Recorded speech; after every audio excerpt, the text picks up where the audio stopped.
My husband Tom and I used to live in Carmack, Mississippi, on Highway 35. My daughter Ariana was only 3 years old. The house we were renting was roomy. It was an older home, and since it was in the country, it had its share of spiders.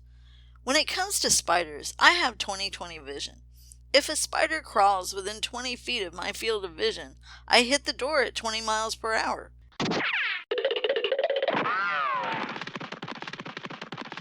It's a relationship that worked well until one night when I had an encounter with a particularly aggressive breed. Ariana was sleepy-eyed and ready for bed. The bedroom was warm and dark.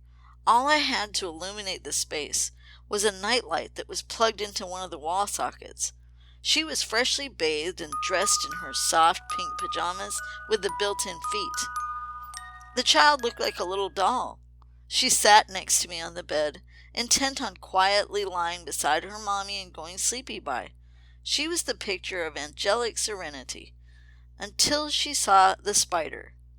I sat up abruptly to the shrill screams of my little 3-year-old. These were not ordinary screams.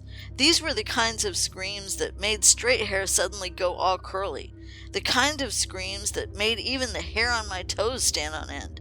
Gross, huh? "What's wrong?" I yelled, only succeeding in adding to the noise. Ariana pointed to a large hairy spot on the blanket in front of me.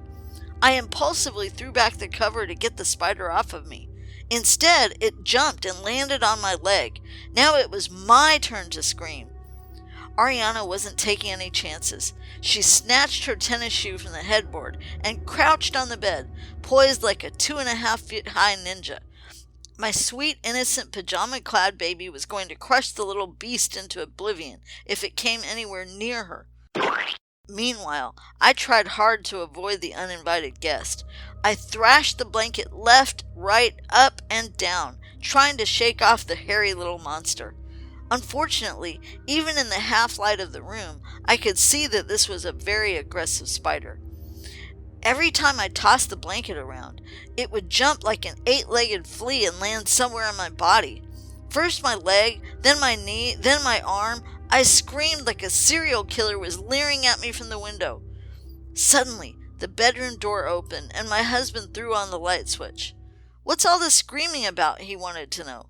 Didn't he have a clue that Carmack, Mississippi was about to be invaded by aggressive, hairy, jumping spiders? "The spider!" I yelled, pointing to my knee. "What spider?" he asked, completely oblivious to the imminent danger that Ariana and I were in.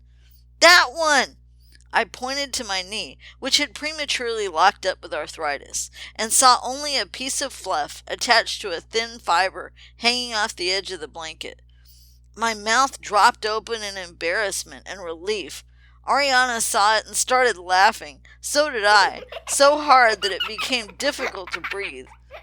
I still have 20/20 vision when it comes to spiders, but now I don't run until I see the whites of all 8 of its eyes.